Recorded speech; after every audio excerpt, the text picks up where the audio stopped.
Flightdeck Live, powered by SportBuff shop, where if you use the code Flightdeck 10 at checkout, you will save 10% off your entire order. I'm Tim Capper, along with Cliffy D from Princess Auto Stadium here at Grey Cup 112. It is the Flightdeck Live post-game show, pregame show. What a week we've had so far, Cliff. What can you actually think about what's happening in the next couple of hours here? My God, it is incredible. The fact that we're doing this live on the field at Princess Auto Stadium is, quite frankly, amazing. This whole week has been amazing. We've been able to do so much for you, the watchers, listeners, viewers, what do you want to call yours, for Alouettes Nation. We've been able to provide so much great content. We're so excited about it, and now it all culminates to right here, right now. 5 p.m. Central Time, 6 p.m. Eastern, kickoff, Alouettes, Roughriders. It literally does not get any better than this. No, it does not. And let's talk about what's happened up this week leading up to the game today. Obviously, it seems that there's been a lot of talk on the issue when it comes to Davis Alexander's hamstring. And it kind of has gotten, it's become a part of the lore, should I say, because there are a lot of things that did happen this week a lot of people don't know about, but it all leads into what is the Grey Cup. Absolutely. But right now, all indications are Davis Alexander is going to be ready to go. He says he's at about 75 to 90%. If you ask people on the Roughrider side of things, they think that maybe he's not being completely honest about how things are when it comes to his hamstring. So I guess the only thing is wait to kick off, and we'll see what happens with it. Now, obviously, we're still waiting to find out what's happening with Mustafa Johnson and with Austin Mack. They're still listed as game time decisions, even with as of recently with Coach Moss in his pregame presser. Let's talk about either one of these two. I mean, if Mack is unable to go, which he's already said that he can go tonight, obviously, who's going to be able to step in for Mack? Well, if Mack truly can't go, then you're going to have to really rely on the rest of your receivers. I definitely see maybe Alexander Hollins, who was getting a lot of work with the ones during practice this week. Very possible he may just be a very late addition to the game. But if you're going to go by what Austin Mack says, he says he's 100%. He says he's ready to go. And you know what? I believe him. This is the most important game to date of his career. I mean, yes, he's already won a Grey Cup in 2023, but he wants this one just as bad. And I would say if he's able to get the same type of work that Davis Alexander has, you never know. You never know. It's one side of the coin that we have not heard about, but what Mack is getting versus Davis Alexander. Let's talk about Mustafa Johnson. If Mustafa can't go, obviously we've seen over the last couple of weeks he's not been able to go. Obviously, it would be a huge plus for the Alouettes defense if he can, but if he cannot go, who's going to have to step up for him? Again, it's going to come down to guys like Dylan Wynn, Lawal Ugalak, Isaac Ademiyi, you know what he's capable of doing as well. Sean Lemon, I don't know if if he truly can't go, I don't know if that becomes an option as well. Joshua Archibald has proven himself time and time again when given the opportunity.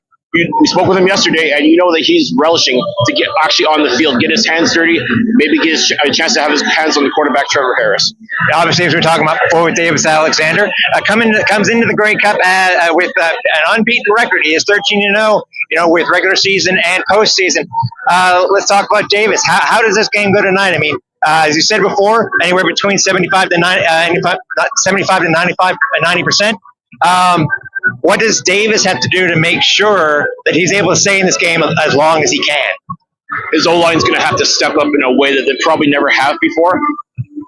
There was a time when they were giving him all kinds of great protection. They're going to have to bring that kind of energy, that kind of attitude to this game, because even if Davis says that he's at 90%, which sounds absolutely fantastic, that's still not 100%. And we talked about this during even the 5-game losing streak when Davis was still on the 6-game injured list. We don't want Davis at 100%. We want him at 200%.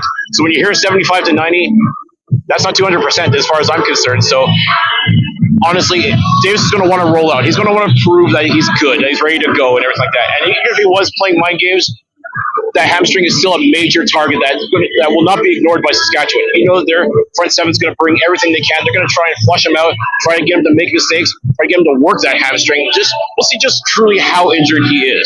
Yeah, it's been a topic. I said already at the top of the show, it's been a topic of conversation all week in itself. And I think it's funny. I think a lot of people are trying to say, well, the game itself is more than just Davis Alexander's hamstring. Well, yes, that is true. But it's been what the local media has decided to go ahead and focus on. It has been Davis Alexander's hamstring. let's look at the game in itself when it comes to there's a matchup between Saskatchewan and Montreal. These two teams did meet each other twice this season. One was a blowout by Saskatchewan in Montreal, and one was I'll call it a blowout in Saskatchewan by the Alouettes. But both times it was not Davis Alexander under center at either time. But as we said before on the podcast earlier this week, and on our hit earlier this week on the Fitness podcast, these games don't mean anything. This is a completely separate game, completely different starting quarterback, and I think that's really what the Owls fans really need to focus on. Exactly. And let's not forget, this team is night and day when Davis Alexander is behind center compared to McLeod Bethel-Thompson, James Morgan, or anybody else that might be, even if Shea Patterson were to get some reps. Again, this is Davis Alexander's team right now. It's been his team for the longest time. That's not changing. Davis has made it very clear he's going to go until basically the hamstring is torn off of his leg. So I'm not going to worry about that. I know that Davis has a plan. Let's not forget, 2024, Davis Alexander. This is how the rest of the CFL world got to know who Davis Alexander was, because he came in relief of Caleb Evans, who was not playing the best game against the Roughriders at home. Davis came in and just like that, a paradigm shift. All of a sudden, everything locked into place, and Davis Alexander showcased what you and I have known for years, that this guy is able to go. When the Alouettes went to Saskatchewan, Davis Alexander was a bit of a emotional roller coaster with his father and the cancer diagnosis that was going on. He played arguably the game of his life at that moment, with a thrilling come from behind win against the Roughriders in Saskatchewan. So I think we're going to see that Davis Alexander here tonight. I think we're going to see him do whatever's necessary. He said earlier this week he would die to win the Grey Cup. Like literally die to win the Grey Cup. Sounds a little extreme, I'm not going to lie, but that kind of mindset is what you need, and that's pretty much what separates the contenders from the pretenders. I'm very curious to know, too, and we may come up after the fact, if we're going to get one of those "if you just watch" moments from Davis or from Coach Moss that may have been said by the team either yesterday or today before pregame. Yeah, definitely. We haven't seen anything yet. We probably won't see it until well after the fact, but it's easy to go back to 2023 and say, well, we did this, and this. We should do it again. Right. Guarantee success. It doesn't guarantee success. This is a completely different team.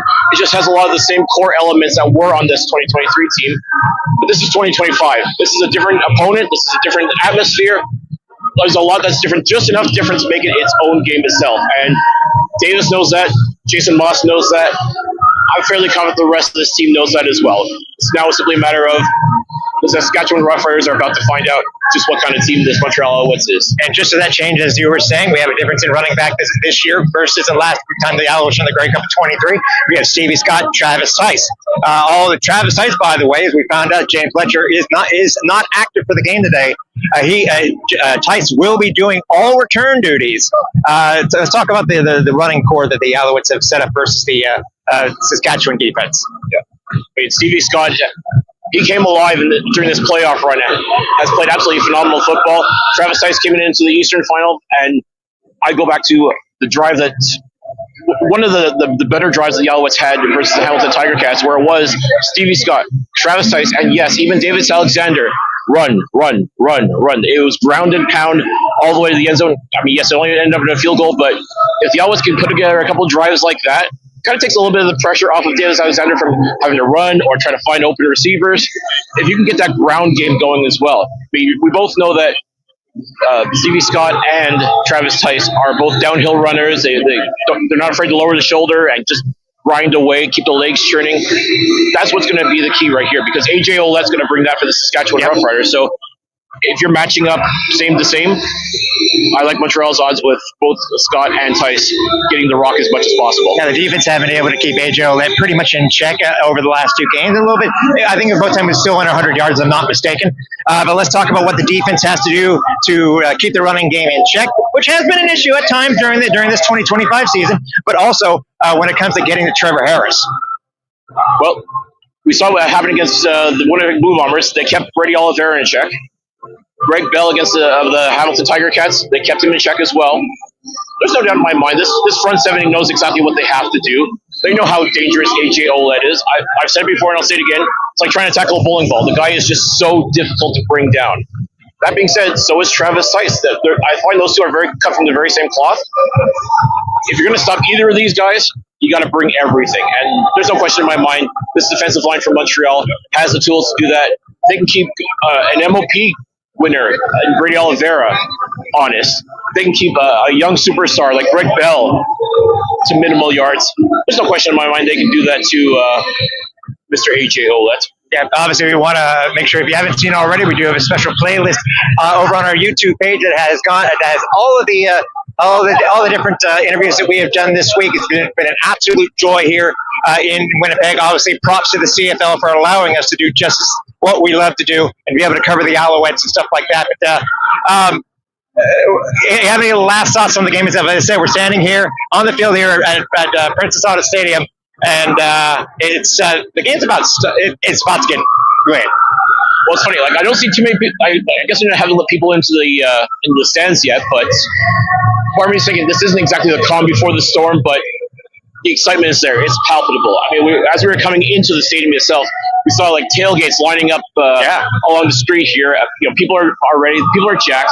Rider fans, they show up. They show out. Alouettes Nation. I know there's quite a few members of Alouettes Nation that's here. They're going to come out. They're going to come bring the noise. They're going to bring the excitement. And pretty much everybody that's coming here is a fan of the CFL. They want to see a good game. They want to see a lot of fun. They want to see high energy. They want to see scoring. This is not going to be a 1-0 game where the winning team misses a field goal. Oh, no, wouldn't that be interesting? You say that. And you know what? This would be the last year to do it before the rule changes take effect. So I'm not saying you should do that because I think people would be very, very upset with a 1-0 game. But in all reality, this is going to be – I feel like this has the potential to be a shootout. I think Trevor Harris is motivated enough because he wants to win a Grey Cup as a starting quarterback. He has 2 rings, but as a backup, he wants to be the top dog. He wants to maybe call it a career as a Grey Cup champion. Davis Alexander, his first time starting in a Grey Cup. He has a ring too, but same as Harris, as a backup. He wants to be the man. He wants to show that he's the man. He's been showing time and time again that he's able to do the job. But this is the biggest stage for him. This is unquestionably the most important game of his life. He's going to have to bring everything he's got, bad hamstring or not, doesn't matter. He wants this bad enough, and there's no question in my mind he's going to do everything possible, short of dying, because as I said, that's a little extreme. He won't die for a Grey Cup, but he's going to leave it all out there. And that's what you want from your quarterback. You want that from your entire team. This is the last game of the season. You got to spend it all here. You got to empty the clip, as I keep talking about. Do everything it takes to win the game. The team that's going to do that, the team that stays disciplined, turnover battle, you name it, that's the team that's going to walk away with the 112th Grey Cup. And the Owls have been very good as of late when it comes to that turnover battle. Same thing, too. They've been very, very, very good when it comes to not getting those penalties that haunted them early in the season. They've been very good at that, so I totally agree with you. There are some things that the Alouettes can just keep on track. They should be fine, but again, it's the Grey Cup. Anything can happen, especially as what we found out yesterday here in stadium.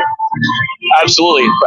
During the Alouettes walkthrough, which is kind of an informal way of letting the players get to meet with their friends, family, and take some pictures and have some fun, just like a loose environment.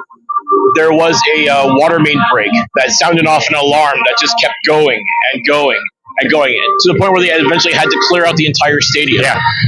Again, it's just one of those things that only Grey Cup, something like that could happen. And I guess maybe it's better that it happened yesterday as opposed to today. Could you imagine a kickoff, the alarm going off, and you have to empty out the stadium?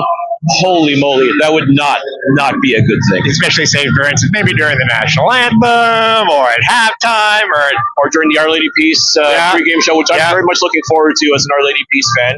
MGK, I'm sure he'll do fine. It is, again, it's almost game time, Cliff. You and I don't do predictions, obviously.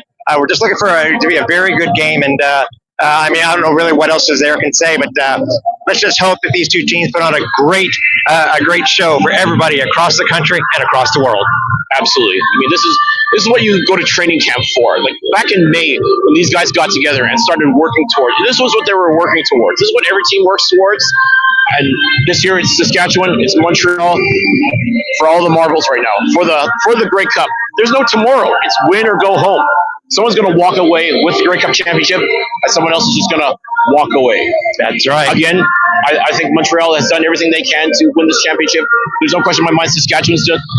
I'm sure they feel they've done everything they can to win this championship. Let's just play this game because, my God, it's so exciting. This has been absolutely exciting, and I cannot wait. If it's any part of the broadcast, you can go ahead and watch it over on X, Facebook, or on YouTube, and it will be available very shortly, obviously. And do stay tuned for our post-game show here at Princess Auto Stadium. So, Cliff, all luck to both teams. Probably more to one than the other, but obviously we're just here to have fun. So, for the final time here for our pregame show here at Princess Auto Stadium, I'm Tim Capper. He's Cliffy D. We'll talk to you soon.